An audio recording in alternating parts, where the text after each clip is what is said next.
સપત્ની એ આ દેશની પરંપરા છે, સંસ્કૃતિ છે. કેટલા આનંદથી સ્વીકારે. પરણીને આવે એને પોંખે મોટી રાણી હોય. એ આ દેશમાં થતું હતું. અચાનક જ આખી વાતને ઈર્ષામાં, ક્રોધમાં, તિરસ્કારમાં, ઘૃણામાં, અજંપામાં આપણે ફેરવી નાખી છે. મારે જે કહેવું છે એટલું જ કહેવું છે કે સુખી થવું હોય ને તો 3 વસ્તુઓ સ્ત્રીએ કરવી જોઈએ. કોઈ પણ સ્ત્રીએ. સ્વાસ્થ્ય સૌથી પહેલું. 30 વર્ષ પછી કેટલી સ્ત્રીઓ કેલ્શિયમ ખાય છે? જાણે બધી, ઇન્ટેલિજન્ટ બધી, તરત જ કે તમે કેલ્શિયમ લો છો? તમે લો છો કે નહીં એ મહત્વનું છે, હું લઉં છું કે નહીં એ મહત્વનું નથી. તમે B12 ચેક કરાવી લો, તમે D3 લો. આ બધી સલાહ બીજાને આપવા માટે છે, આપણે માટે નથી. 1 કપ દૂધ D3 ના સેશે સાથે 40 વર્ષ પછી કેટલી સ્ત્રીઓ લે છે? કોઈ નહીં. વિમેન્સ બોર્નવિટા, વિમેન્સ હોર્લિક્સ, આવું બધું બજારમાં આવે, લઈ આવે, એડ જોઈને મૂકી રાખે, 2-4 દિવસ પીએ, ચોથા દિવસથી હતા ત્યાં ને ત્યાં. સ્વાસ્થ્ય નથી માટે ચીડ છે. શરીર એટલું કામ નથી કરી શકતું જેટલું મન ઈચ્છે છે. મેનોપોઝનો સમય આવે, પરિવાર આખો એમ કે મમ્મી ગુસ્સો કરે છે, મમ્મી ગુસ્સો કરે છે. પતિ એમ કે તું યાર કેમ આવી થઈ ગઈ છે? એ સમયે બેસાડીને પોતાના પરિવારને એવું કહેવું કે 2 વર્ષ મારી સાથે પ્લીઝ થોડું સાચવીને બિહેવ કરજો. I am not good, I am not keeping well. એમાં શરમ નથી. હમણાં મુંબઈમાં એક બહુ મોટી મૂવમેન્ટ ચાલે છે, #I am not ashamed. જોઈ જશે બધાએ. આ #I am not ashamed is a very big movement where people say કે તમે માનસિક રોગની સારવાર લેવામાં શરમાવાની જરૂર નથી. જેમ તાવ આવે, જેમ શરદી થાય, જેમ બીજી તકલીફો થાય, માનસિક રોગ થાય. It's as simple as that. અને ત્યારે આવી સ્ત્રીઓ જેને ડિપ્રેશન આવે, જેને પીડા થાય, જેને દુઃખ થાય, જેને હોર્મોન ઇમ્બેલેન્સ થાય, એ 2-4 વાર સાયકોલોજીસ્ટ પાસે જઈ આવે તો એમાં કંઈ ગાંડી થઈ ગઈ છે એવું નથી. પણ જો પરિવારમાંથી કોઈ એમ કે તારે જવું છે સાયકેટ્રિસ્ટ, હું ગાંડી છું, ગાંડા લોકો જ જાય. OCD 100 માંથી 90 સ્ત્રીઓને હોય છે. Obsessive compulsive disease is to almost all women. અતિશય ચોખ્ખું રાખવું, અતિશય મેટિક્યુલસ રાખવું, ડબ્બા અમુક જ રીતે રાખવા, આમ જ લટકાવવાનું અને આમ જ કરવાનું, આ OCD છે. આપણને બધાને છે નાનો મોટો. પણ આપણે કોઈ દિવસ એ વિશે ધ્યાન આપતા નથી અને એ વિશે સજાગ થતા નથી. એટલે સ્વાસ્થ્ય એ સૌથી પહેલી શરત છે. શાંતિ એ બીજી શરત છે. શાંત રહેવા માટે શું કરવું પડે? તો શાંત રહેવા માટે એ કરવું પડે કે દરેક વાત હું જ કરું એ પરફેક્ટ છે અને હું જ કરું એ જ રીતે થવી જોઈએ, એ આગ્રહ છોડી દેવો. નવી આવેલી છોકરી જો કોઈક રીતે કરતી હોય તો એ જુદી રીતે કરે છે, એકવાર જોઈ તો લો એ શું કરે છે. મોટા ભાગના ઘરોમાં સાસુ એમ કે ટિંડોળા ગોળ નહીં સમારવાના. હવે ગોળ સમારો કે ઊભા સમારો, પેટમાં જ જવાના છે. મમ્મી આખી જિંદગી પ્રયત્ન કરે દીકરાને લીલું શાક ખવડાવવાનો. તું થોડું ચાખી જો ને, થોડું કરી જો ને, દીકરો ખાય નહીં. પછી પત્ની આવે, એ સવારે લીલું શાક કંઈ સમારતી હોય એટલે મમ્મી કહે કે નહીં ખાય. પણ પેલો નાહી ધોઈને આવે, ટેબલ પર બેસે, ગરમ ગરમ રોટલી સાથે ખાઈ જાય ગપા ગપ.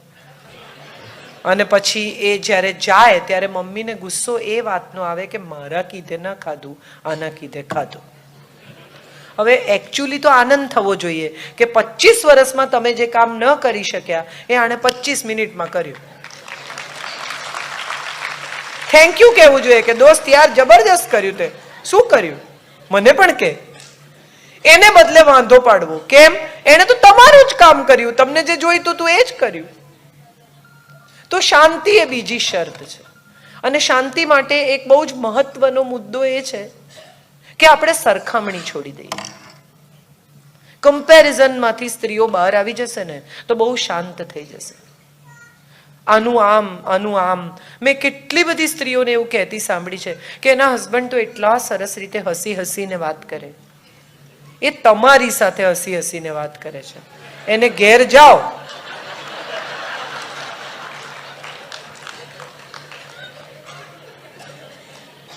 એક બહેનને એક બહેને છૂટાછેડા માટે અરજી કરી. પછી સાયકેટ્રિસ્ટે એમના 2 જણાને બેસાડીને કાઉન્સિલિંગ કર્યું, વાત કરી. એટલે પત્નીને પૂછ્યું કે ભાઈ તને વાંધો શું છે? તો કે આ મારો વર યાર ઘરમાં બિલકુલ મદદ કરતો નથી, બધી જવાબદારી મારી. વિદેશની વાત છે કે મારી બધી જવાબદારી, વાસણ મારે કરવાના, આ મારે, મારાથી નથી થતું, હવે બસ મારે નથી રહેવું એની સાથે. એટલે સાયકેટ્રિસ્ટે પતિને બોલાવીને કહ્યું, કાઉન્સિલર, મેરેજ કાઉન્સિલરે, કે થોડીક મદદ કરો ને યાર, સીધી વાત છે, આટલું કરો તો શું પ્રોબ્લેમ છે? પતિને બી વિચાર આવ્યો કે વાત તો સાચી છે. ઘરે પહોંચી ગયા વહેલા 4 વાગ્યામાં, જઈને બધું સાફસૂફ કરી નાખ્યું, વાસણ કરી નાખ્યા, રસોઈ થોડી કરીને મૂકી દીધી, વાઇન સરસ રીતે પોર કરીને ગ્લાસ ગોઠવ્યા. પત્ની આવી, એણે બધું જોયું અને એકદમ પતિને ભેટીને રડવા લાગી. તો પતિએ કહ્યું, કેમ, શું થયું? તો કે તમે તો સાચે છૂટાછેડા લેવાની તૈયારી કરવા માંડી. નહોતા કરતા તો વાંધો હતો, કરે છે તોય વાંધો છે. બહુ જ સુંદર કથા છે એક મારો અસબાબ કરીને. એક બહેન બહારગામ જવાના છે, પોતાના પતિને બધું સમજાવીને જાય છે કે અહીંયા ખાવાનું છે, અહીંયા આ છે, અહીંયા આ છે, ગેસ બંધ કરજો, ફલાણું કરજો, ગીઝર બંધ કરજો, આ કરજો. અઠવાડિયું બહારગામ જઈને પાછા આવે છે. આવતા આવતા વિચાર કરે છે કે ઘર ગંદુ હશે, પીવાનું પાણી નહીં હોય, આમ હશે, આ તો આવો જ છે. પાછા આવે છે અને જુએ છે કે ઘર ચોખ્ખું છે, બાઈને બોલાવીને નાસ્તો બનાવડાવી રાખ્યો છે, પાણી ભર્યું છે, કપડાં ધોઈને સરસ વાળીને મૂકી દીધા છે, ચાદરો બદલી નાખી છે. અને બહુ સરસ લાઈન લેખિકાએ લખી છે કે મને એવું લાગ્યું કે મારો અસબાબ લૂંટાઈ ગયો. કોઈ આપણા પર ડિપેન્ડન્ટ હોય, આપણને ગમતું હોય તો એની ફરિયાદ ન કરો. અને જો કોઈ આપણા પર ડિપેન્ડન્ટ છે, આપણને ન ગમતું હોય તો એ વિશે સ્પષ્ટ રહો. પણ મજા એ છે કે કહેવું એમ છે કે હું નહીં જાઉં ને ત્યાં સુધી એ જમશે નહીં. આ વાતનું ગૌરવ છે કે દુઃખ છે એ વિશે ક્લેરિટી નથી. કાં તો બહુ જ ગમે છે કે હું નહીં જાઉં ત્યાં સુધી, હું પીરસીશ નહીં ત્યાં સુધી જમશે નહીં. નથિંગ લાઈક ઇટ યાર, આઈ નો હી લવ્સ મી. અને કાં તો તમે ફરિયાદ કરો કે યાર એટલો બાલિશ, બોલ હવે આ ઉંમરે પણ હું જાઉં. આ બેની વચ્ચે કંઈ નથી. મજા એ છે કે આ મૂડ સ્વિંગ છે, કદીક ગમે છે ને કદીક નથી ગમતું. હવે સામેના માણસને કેવી રીતે સમજાય કે આજે ગમશે કે નહીં ગમે? હમણાં થોડા વખત પહેલા ગોવા ફિલ્મ ફેસ્ટિવલમાં, ના આ બધું આ મારે કહેવું જ છે, હું વખાણ કરવા નથી આવી. હમણાં ગોવા ફિલ્મ ફેસ્ટિવલમાં એક બહુ સરસ શોર્ટ ફિલ્મ જોઈ મેં. પતિ પત્ની બેઠા છે ડાઇનિંગ ટેબલ પર અને પત્ની કહે છે કે મને યાર આજે બહુ માથું દુખે છે, ઓફિસ નથી જવું. એટલે પતિ કહે છે કે એવું તો થાય, ઓફિસ તો જવું જોઈએ, કામ કરવું જોઈએ, તું એકવાર જઈશ તો. એટલે પત્ની ગુસ્સે થઈ જાય છે અને એને કહે છે all I need is a હગ and a little pampering. આટલું ભાષણ શું કરે છે? એટલે પેલો કહે છે અચ્છા ઓકે. પછી તરત નેક્સ્ટ થોડા વખત પછી ફરી એક દિવસ પત્ની કહે છે કે મને માથું દુખે છે. એટલે પતિ આમ આવીને વાલ કરે કે આ ઘોરે માથું દુખવાની ગોળીને એક ગ્લાસ પાણી લાવો. ઓકે, હવે એ સમજી ગયો કે આ આમ છે. પછી પાછું થોડા દિવસ રહીને કહે છે કે આઈ એમ નોટ ગુડ, મને માથું દુખે છે. એટલે પતિ એક હાથમાં માથું દુખવાની ગોળી, પાણી અને આમ હગ લઈને ઊભો રહ્યો કે આ 3માંથી શું જોઈએ છે. એટલે પત્ની એની સામે જોયો ને કહ્યું કે જો એટલું પણ ના સમજાતું હોય ને તો તારી જોડે રહેવું નકામું છે.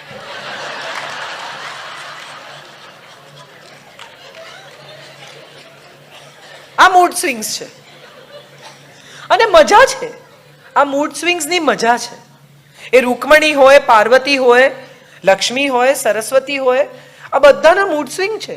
પાર્વતી ભીલ થઈને જાય છે પોતાના પતિને રીઝવવા માટે કે મહાદેવ પલળે છે કે નહીં સ્ત્રીને જોઈને, એ પણ પરીક્ષા કરે છે પતિની. આ મૂડ સ્વિંગ્સ નો વિરોધ કરવાને બદલે પ્રોબેબલી આ સ્વિંગ સાથે આપણે સ્વિંગ કરવાનું શીખી જઈએ. આ મૂડ સ્વિંગ્સને કંટ્રોલ કરવાને બદલે આ મૂડ સ્વિંગ્સને સમજી લઈએ અને ઘરના લોકોને કહી દઈએ કે આજે મારું નથી મગજ ઠેકાણે, મારાથી જરા દૂર જ રહેજો. કહી શકાય, એમાં કંઈ ખોટું નથી. આપણો ક્રોધ આપણને સમજાઈ જાય ને એનાથી ઉત્તમ બીજી કોઈ સ્થિતિ જ નથી. જેને પોતાની નબળાઈ સમજાઈ જાય ને એ માણસ આ જગતનો સુખીમાં સુખી માણસ છે. તમારા ગુણ તમને સમજાય કે નહીં, તમારો પ્રોબ્લેમ તમને સમજાઈ જવો જોઈએ. એટલે શાંતિ માટે એ પણ જરૂરી છે કે તમારા મૂડ સ્વિંગ્સ તમે ઓળખી જાઓ, તમે શાંત થઈ જાઓ, સામેના માણસ પાસેથી વધુ પડતી અપેક્ષાઓ રાખવાનું ઓછું કરી નાખો. કેટલી બધી સ્ત્રીઓ મને એવું કહેતી મળી છે કે એમને તો ડેટ જ અમારી એનિવર્સરીની યાદ નથી રહેતી. વેરી ગુડ, મારા વરને નથી રહેતી. મેં એવું નક્કી કર્યું છે કે એને આગલે દિવસે કહી દેવાનું કે કાલે આપણી એનિવર્સરી છે. સરળ રસ્તો છે. તમે આખો દિવસ રાહ જુઓ કે એને યાદ રહે છે કે નહીં, અને પછી રાતે 10 વાગે ઝઘડો માંડો કે મને ખબર જ હતી કે તને યાદ તો ગઈકાલે કહેવું જોઈએ. તને જો ખબર જ હતી તો. હમણાં આ વર્ષે મારા લગ્નને 25 વર્ષ પૂરા થયા એટલે મેં એને કહ્યું, મેં કીધું ગિફ્ટ લઈ આવજે. એટલે મને કે શું ગાંડા છે? મેં કીધું ના ના ના, ગિફ્ટ લઈ આવજે, હું તને સિરિયસલી કહું છું. એટલે એનો બપોરે મેસેજ આવ્યો કે ગિફ્ટ લાવવાની છે, સિરિયસ છે? મેં કીધું એકદમ સિરિયસ. એટલે સાંજે 2 વ્હીલર લઈને ઘરે આવ્યો, ડાયમંડની વીંટી લઈને. મેં કીધું તારી ગાડી ક્યાં ગઈ? કેમ 2 વ્હીલર પર આવ્યો? કે ગાડી વેચીને તો તારી વીંટી લીધી. મારી ભાણીનું 2 વ્હીલર, એવું કઈ કોઈ ગાડી વેચે નહીં. પણ મજા એ છે કે આ સેન્સ ઓફ હ્યુમરની જગ્યા રહે છે. મારી ભાણીએ મને પૂછ્યું કે મામી તમને વીંટી ગમી? એટલે મેં મારી ભાણીને કહ્યું, મેં કીધું વીંટી ગમી કે નહીં એ બહુ દૂરનો પ્રશ્ન છે. 25 વર્ષે મારી આંગળીનું માપ યાદ છે ને એનો આનંદ છે. સી, બહુ life is a very little thing. It's a very small thing. આપણે બધા મોટી મોટી ખુશીઓ 40 વર્ષ કઈ ઉજવવાના, 40th બર્થડે પેલું સરપ્રાઈઝ કરે ને અંધારું કરે ને બધા ભેગા થાય ને પછી લાઈટ કરે, હો ને એ પણ વાવ. ત્યારે મને એમ થાય એને નહીં ખબર હોય યાર ઘરમાં જે ચાલે છે એને કોકે ને કોકે કહી જ દીધું હોય, પણ એ પણ તમને ખુશ કરવાનો પ્રયત્ન કરે છે, તમે પણ એને ખુશ કરવાનો પ્રયત્ન કરો છો. તો એનું આટલું બધું જાહેર પ્રદર્શન કરવાને બદલે ક્યાંક સરસ નાનકડી quiet beautiful evening, looking at life once again, sitting together, spending some time, talking about it, bringing a best music that she likes. કેટલી બધી સ્ત્રીઓ એવી ફરિયાદ કરે કે મારા માટે કંઈ લાવતા જ નથી, આટલું બધું ફરે, બોલો કોઈ દિવસ લાવે નહીં. પતિ બિચારો એક દિવસ નક્કી કરે કે હું કંઈ લઈ જાઉં, સાડી લાવે, ગિફ્ટ રેપ કરાવે, આપે, ખોલે, ગ્રીન.